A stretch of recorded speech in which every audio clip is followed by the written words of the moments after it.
зөвхөн та нарыг сонсох гэж ирсэн хүмүүс зөндөө ах шиг байна. Тэгээд Хуур Music Festival биш, Хур Music Festival болж өнгөрлөө. Яа. Аргагүй авьяастай хүн юм аа. Айгуу гоё устаа гарсан чи юу болов яач вэ?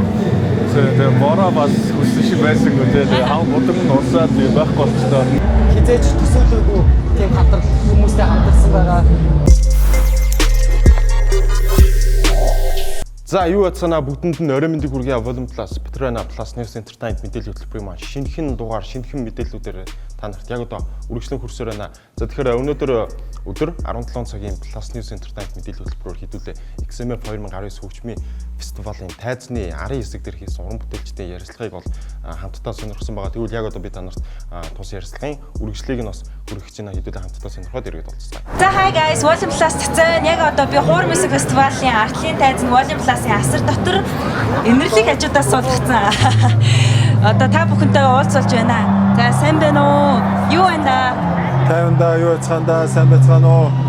Сая Хуур Music Festival-ийн тайзнаас саяхан бууж ирсэн. Тэгээд анх удаага бууж ирсэн үү? Ер нь урд нь Хуур Music Festival дээр тоглож ирсэн үү? Үгүй анх удаага. Тэгээд Хуур Music Festival биш, Хур Music Festival болж өнгөрлөө. Яа. Аргагүй авьяастай хүн юм аа. Тэгээд ер нь бусад маш олон тайзан дээр гарч үзчихсэн. Одоо 10 жилийн турш ер нь жил болгон дуучин айгуу тийм тренд болоод бас хүмүүс хандлтыг авдаг. Тэгээ маш олон бас том тайзан дээр гарч үзчихсэн. Тэгээд энэ удаагийн Хуур Music Festival-ийн тайз ер нь ямар байсан бэ? Хэд 2008 онд Волтахын тоглолтын дээр энэ стадион дээр гарснаас хойш ерөнхийдөө бол стадион дээр ийм олон хүний том тайзан дээр бол гарч байгаагүй. Тэгээд сайхан байна. За. Өчигдөр Хуур Music Festival-ийн intro song гээд Дурсамж Street гээд Rocket Beat-тэй хамт цацсан дууга. Тэрнийхээ талаар ер нь манай үзэгчдэд жоохон дэлгэрэнгүй мэдээлэл юм уу тодтогч хэлэх зүйл байгаа юу? Ерөнхийдөө тэгээд Хуур Music Festival-тай хамтарч ажилласны хүрээнд тэгээд тэр дуу хийсэн. Тэгээд гоё дуу болсон маш их баярлж байгаа. Хамгийн сүүлд нь XMF дээр ирээд тэнийг юм шиг инээн гэсэн нэг мөртөг одоо хамгийн сүүлийн мөр нь өөрөө дууссан байсан. Тэнийг жоохон тайлбарлаж өгөөд яагаад гэвэл XMF-ийн хамгийн сүүлийн мөрөнд орж ирсэн бэ? Ерөнхийдөө тэгээд XMF-ийн маркетингийн үйл ажиллагааны дуу болохоор тодорхой хэмжээгээр XMF-ийн нэрийг оруулах хэрэгтэй байсан. Тэгээд олон дунд ганцаараа тэнийг юм шиг инээвгээ нөө яг аз жаргалтай дурсамжуудаа бодоод хаяада бидгүүгээр санамсаргүйгээр инээсэн байдаг. Тэгээд XMF дээр инээсэн дээ. Хур бороотой Хуур Music Festival дээр манай инэрл инээгээ зогсож исэн гинэ. Тэнийг юм шиг инээгээ зогсож исэн юм байна, тийм үү? Үгүй юу. За тэгээд манай артист инэрл байлаа, Volume Plus цацаа байлаа. Тэгээд цаашдын уран бүтээлтийг амар дэмждэг шүү. Тэгээд маш их амжилтыг хүсье манай Volume Plus телевизээс. За баярлалаа та бүхний хэдийг зөвлөсөн айгуу таадаг хэрэг шүү. Тэгээд гоё залуучуудын чөлөөтэй. Тэгээд ерөнхийдөө үздэг. Тэгээд та бүхэнд ч гэсэн амжилт хүсье. Яа. Тэгээд инэрл гоё шүү. Тэгээд инэрл гоё шүү. За цаана Volume Plus бүдэн яг одоо XMF-ийн тайзны ард бид нар та нартай уулзаад байна. Сайн байна уу? Юу байна? Сайн байна уу? За XMF-ийн тайзан дээр гарсан сэтгэлээсээ уулзаж зөвхөн та нарыг сонсох гэж ирсэн хүмүүс зөндөө ах шиг байна. Ямар ч намайг сонсох гэж ирсэн энэ уран бүтээлийг сонсох гэж ирсэн хүмүүст амар баярлалаа.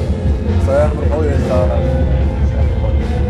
Өмнө XMF-ийн тайзан дээр гарч ирсэн туршлагатай те энэ жилийн тайз юугаараа өөр байв? Өмнө ч хоёр удаа гарсан шүү дээ. Энэ жил нэг бодлого байхгүй.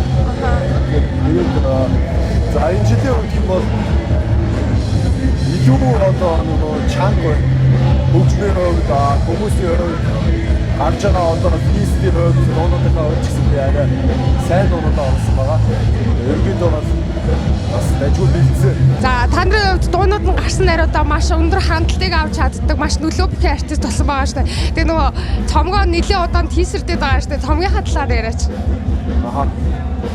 Миний нэг анхны цомог байхгүй. Тийм болохоор амар сайн болох гэж хичээж байгаа. Тэгээд маш сайн нухаж байгаа. Айгу бас сайн олон дуу багтаахыг хичээж байгаа. Энэ амар ямар ч гэсэн дараа хүлээд яг зарлая гэж бодож байгаа. Тэгээд цомгийн дуунууд бол цацлаад Та нартай хамтран ажилласан артист болгоно ингээд маш бүтээлч хөдөлмөрч гэж үнэлт юм байлээ. Тэгээд зарим залуучууд яахаа мэдгүй, юунаас эхлэхээ мэдгүй ингээд цаг алдчихж байгаа. Та нар өөрийнхөө зорилгот яаж хүрсэн талаараа инспайр болгоод залуучуудтай хандаад идэв гэлээж. Би ч яг зорилготой хүрээгүй байгаа шүү дээ. XMF-ийн тайзан дээр гарны дуу бол бас артист болгоны гарч чадах тайз биш шүү дээ. Тэгэхээр нэлээд том зорилготой хүрсэн баг. Ерөнхийдөө зорилготой бас яг гүйцэд бол хүрээгүй байгаа. Тэгээд ингээд хүчингээ зорилгоо байнга ахиулаад тавиад явуулна шүү дээ. Энэ шиг юм яа багаас нэгтэй тэгээд мэдээж өөр амар дуртай байх хэрэгтэй. Би ч бүр амар хоббитэйс шүү дээ. Амар дуртай. Хаан тайзан ахтал ингээд нэг хүн зогсож юу би зогсож идэг. Тэгээд одоо ч гэсэн амар дуртай. Тэгээд ингээд өөхгүй байх хэрэгтэй, дуртай байх хэрэгтэй. Хэрвээ чи яг сүүлийн одоо нэг үр дүн байгаа шүү дээ. Тэгээд зорилготой хүрэх гэж байгаа бол наан тулгарх хэцүү юмуд ч гэсэн бас дуртай байх хэрэгтэй. Тэгээд ер нь бол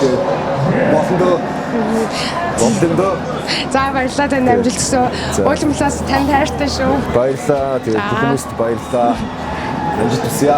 Хай, уулзмалаас нөөнө байна. Та бүхэд яг одоо XMF 2019 наадам хүрч байна. Тэгэхээр дөнгөж сая мембрант маань тайзан дээр гарчаад ирсэн байна. Айгуу гоё устаа гарсан чи юу болов аа? Яач вэ? Тэгээ мороо бас хүссэн шиг байсан гоо тэгээ хав мудаг нь урсаад байх болчихлоо. Тэгээ тайзан дээр бол урсаад байсан. Яг бууж ирээд урсан баг гэж найдаж байна. Тайзан дээр урсан бол өссөн. Аха. За тэгэхээр XMF-ийн тайзан дээр анхны удаа гарч байгаа тий. Тэгэхээр яг тайзан дээр энэ халуун хойроо яг ямар сэтгэлдэл яг ямар мэдрэмж төрж байваа? Ерөнхийдөө мороо надад амар гоё байсан. Хүмүүс ч гэсэн гоё байсан баг гэж бодож байна. Мороог байсан бол бас гоё л байсан баг. Гоё л байлаа. Хүмүүс бас айгүй маш их байлаа. Тэгээ гоё хүлээж авлаа. Манай залуучууд бас айгүй гоё юм. Нэг үрээ бодвол тийм эмошнл болсон юм шиг санагдлаа. Тэгээ гоё байлаа. За тэгэхээр өнөөдөр яг ямар уран бүтээлийг үзэгчтэй хүргөө сонсогчдод дуулгав те. Тэгэхээр энэ бүтээлүүдийг ер нь яг яагаад сонгох болсон бэ? Ерөнхийдөө бол хамгийн сүүлд бие биеч ихлээр хайр бол гэдэг дуурлал гэсэн. Тэгээд Door the Easy тэгээд бие биеч миний дууны нэгдэж явах гэсэн тий. Харин тийм ээ. Юу гэсэн бэ? Хайр бол гэсэн. Door the Easy бие биеч. Бие биеч бол 15 он гарч ирсэн доо. Тэгээд хамгийн сүүлд болсон. Ерөнхийдөө би бие биечийг юм том тайзан дээр дуулж байгааг учраас яг дуулж үзмээр сайн. Өстэй бол дуулж ирсэн л да. Энэ айгуу дуулахгүй. Тэгээд сая бие биечийг сонгоо хамгийн сүүлд дуулсан. За нөгөө гурав нь ерөнхийдөө сүүлд хийсэн дуу байна. За тэгэхээр BBH гэдэг энэ дууны тухай бас сонирхолтой зүйлийг асуумаар санагддаг л да. Тархи эсвэл зүрхээ сонгоод сонголтоо хийдэнэ за. Гэвч тэнгуүдээ яг клипэн дээр бол босоод тархиныхаа зүг явж байгаа харагддаг шүү дээ. Амьдрал дээр бол яг тархиа сонгох юм бэ нөө зүрхээ сонгох юм бэ нөө? Тэгээ тархиа сонгосон л доо. Ер нь бол тархиа сонгосоор ирлээ. Тэгээд хүн бол ер нь ерөнхийдөө дууны мессеж нь бол тийм байсан байхгүй юу? Тархиас ингэж одоо юу гэдэг ухаантай нухацтай гэсэн утгаар тийм зүрх бол ерөнхийдөө сэтгэл хөдлөл юм тийм гэсэн маягаар brain versus heart гэдэг үг хийсэн. Тэгээд би бол ерөнхийдөө өөрөө бүх юм тархины бүгдийг өдөрцөлгаа гэдгийг харуулах албаар босоо баруун тийш явдаг байхгүй юу? Зарим хүмүүс бас тэрийг анзаараагүй байж магадгүй тий. Тэгэхээр анзаараагүй үзэгчид байх юм бол тархиа сонгосон нь зөв юм байх шүү. Тархиа сонгосон байна гэж ойлгосон хүмүүс бас зөв юм байх шүү. За тэгэхээр яг өөрөө энэ рэп гэдэг урлагт те яагаад ингэж татагдаад рэп гэдэг урлаг яагаад чамайг ингэ барьж тогтооод байна вэ? Эндээс яагаад салж чадахгүй байна вэ? Эцэг нөгөө нэг л би рэпер болох хэлсэнгүй юм байна. Ажил шүү дээ. Эндээс мөнгө олж जैन, цалин авч जैन те. Тэгээд тодорхой юм хийж जैन. Ерөнхийдөө сонирхлын төвчнөөс арай өөр болсон байна. Анх бол мэдээ сонирхлоороо хийжсэн л да. Тэгээд нэг агентлагт ингээд артистаг ажиллах санал тавиад тэрийг хүлээж аваад нэг 2 жил гаруй хугацаанд хамтраад ажиллаж байгаа. Тэр энэ бол сонирхол байха болцсон. Одоо ажлын төвчөнд одоо ерөнхийдөө рэп entertainment салбар бизнес болсон гэдэг хүн бол нэлээд байгаа. Тэгээд рэпер хүмүүс мөнгө олж जैन. Сонирхлоороо залуучууд хийж байгаа олон нүдэнд өртөөд ирэхээр чи мөнгө рүү орж जैन. Сошиал ертөнцийн ингээ хөгжсөн. Тэгээд янз янзаар мөнгө олж जैन. Тэр бол миний ажил. Тэгэлгүй яг хоо тэгэхээр сая бас өөрөө хэллээ шүү дээ. Миний дуунуудын нэр айгүй тийм сонирн байдгаа гэдэг. Тэгэхээр ер нь өөрөө чи уран бүтээлүүд бол үзэгчдийг ингээд байлтаа үзэгч сонсогчдыг үргэлжийн байлтанд дагуулж чаддаг. Тэгээ жишээлбэл хэвлий гэдэг доо бол хүмүүсийг бүр уйлуулж исэн дөө байхгүй юу. Тэгээд би одоо тархины эсрэг зүрх гэдэг энэ уран бүтээл бол хүмүүс бас нэг юм бодогдуулсан юм уран бүтээл байгаа. Хөгжим гэдэг уран бүтээл бол хүмүүсийн одоо за чи энийг хийх ёстой шүү, ингэж эхлээрэй гэсэн тийм гараагийн тавьж өгсөн ийм дуу болсон юм шиг санагддаг байхгүй юу. Тэгэхээр ер нь яг цаашдын уран бүтээлүүд ямар байх уу, ямар төрлийн уран бүтээлийг хий гэж бодож байгаа вэ? Дараагийн уран бүтээл бол хийсэн байгаа. Одоо өнөөдөр тавч тэгээд одоо ингээд X-Level-тэй шинэ гэлбээ тавцуулгүйгээд шинэ гэлбээ огцсон байна. Аваа цацагдана. Амлалтын өдрөдөө шинэ гэлбээ цацсан. Дараагийн дуунууд ерөнхийдөө хийгдэж байгаа. Одоо энэ үеийн залуучуудтай хамтарсан уран бүтээлүүд гарна. Тэгээд ерөнхийдөө сооло дуунуудаа жоох бассан байгаа. Одоо дараагийн би 2 цомог гарсан. 3 дахь цомгийн ажилд орж 3 дахь цомогт болол тийм коллаб хийх төлөвлөгөөтэй байгаа. Тэгээд гэлбээтэй хамтлаг гарах байна. Тэгээд бас дуунууд нь сооло гэлбээтэй мэдээж хийлээ.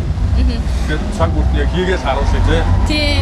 За тэгэхээр үзэгчтэй сонсогчтой Мабиранти шинэ уран бүтээл одоо удахгүй гарах гэж байгаа юм байна. Маргааш нөгөө өдрөөс удахгүй тий гарах гэж байгаа юм байна. Тэгэхээр тэр уран бүтээлийг нь бас сонсоод бүгдээрээ гоё ямар хөө болсон байна. Эргээд манай Volume Plus болоо Мабирантийн тэрхүү дууны дор бас гоё сэтгэлтэй үлдээр бас энэ ярилцлагын дор бас комент бичээрэй гэж хэлмээр байна. За яцхан Volume Plus бүдэн яг одоо XMF-ийн тайзны ард бид нар Wolfism-тэй уулзаад байна. Сайн байна уу? Энэ өдрийн мэнд. Орой минь. За өнөөдөр Wolfism XMF-ийн тайзнаар 3 дахь жилдээ гарч байгаа юм тий. Тайзан дээр гарсан сэтгэлээсээ уулзаач. Маш сайхан байна. Хүмүүс маш гоё хүлээж авч байна. Тайз дээр ер нь бүх юм сайхан. Бүх юм сток. Wolfism Facebook page дээр өнөөдөр амьдар яаж дуулахыг харуулнаа гэж постчихсан байсан шүү дээ. Сансандаа үрсэн үү? Харсан байна. Явж ирсэн өөрөө хийж харуулсан гэсэн үзүүрээ бүгдийг болтол хийсэн гэж бодож байна. Өмнө гарч ирсэн тайзнуудаас магадгүй энэ зун гарсан тайзнуудаас чи юугаар ялгаад байна? Үнэхээр монголчууд юмыг маш сайн хийж одоо чаддаг болсон гэдэг үнэхээр харуулж байгаа. Чи бид тусан олон чанарч харуулж байгаа гэж бодож байна. Сайхан Дондиарын 7 сарын 1-ний дууны клипт тоглосон шүү дээ. Та хоёр хамтдаа уран бүтээл гаргах бодлого юу? Энэ талаар жоохон нууцчих чи удахгүй хүмүүс харах байна. Wolfism маш чанартай артисттэй маш чадварлаг уран бүтээлч байгаа. Тэгээд өнөөдөр тайзнаар маш гоё харагдчихлээ. Стил имиж яаж бүрдүүлсэн бэ?